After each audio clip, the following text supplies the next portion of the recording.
Goa Organics వారి skin care, hair care, wellness products కోసం AP, తెలంగాణలో డిస్ట్రిబ్యూటర్లు కావాలను వివరాలకు స్క్రీన్ పైన ఉన్న నెంబర్ కి కాల్ చేయండి. ఎన్నికలు రేపిన మంటలు నంద్యాల జిల్లా ఆళ్లగడ్డలో ఇంకా చల్లారలేదు. ఆళ్లగడ్డలో ఫ్యాక్షన్ కక్షలు మరోసారి భగ్గుమన్నాయి. తాజాగా మాజీ మంత్రి, టీడీపీ నేత భూమా అఖిలప్రియ బాడీగార్డ్ నిఖిల్ పై గుర్తు తెలియని వ్యక్తులు దాడి చేశారు. మంగళవారం రాత్రి అఖిలప్రియ ఇంటి ముందు పహారా కాస్తుండగా కొందరు దుండగులు కారులో అతి వేగంగా వచ్చి ఢీకొట్టారు. అనంతరం కారులోంచి దిగి నిఖిల్ తలపై ఇనుప రాడ్డు, కత్తులతో దాడి చేశారు. ఈ ఘటనలో తీవ్రంగా గాయపడ్డ అతన్ని హుటాహుటిన నంద్యాల ఆసుపత్రికి తీసుకెళ్లి చికిత్స అందిస్తున్నారు. దాడి దృశ్యాలు సోషల్ మీడియాలో వైరల్ గా మారాయి.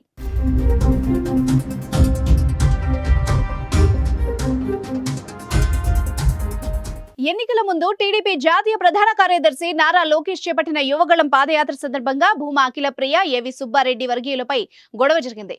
ఈ ఘర్షణలో సుబ్బారెడ్డిపై నిఖిల్ చేయి చేసుకున్నాడు. భూమా వర్గీయుల దాడిలో ఏవి సుబ్బారెడ్డి నోటి నుంచి రక్తం కారింది. ఆయన్ను కొడుతున్నప్పుడు భూమా అఖిలప్రియ అక్కడే ఉన్నారు. దాన్ని మనసులో ఉంచుకొని నిఖిల్ పై దాడి చేశారని భూమా వర్గీయులు ఆరోపిస్తున్నారు. ప్రస్తుతం అతడి పరిస్థితి విషమంగా ఉంది. అతన్ని రక్షించేందుకు వైద్యులు ప్రయత్నిస్తున్నారు. ఈ ఘటనలో ఆళ్లగడ్డలో టెన్షన్ వాతావరణం నెలకొంది. ఇరు పార్టీల నేతల ఇళ్ల వద్ద భారీగా పోలీస్ బందోబస్తును ఏర్పాటు చేశారు.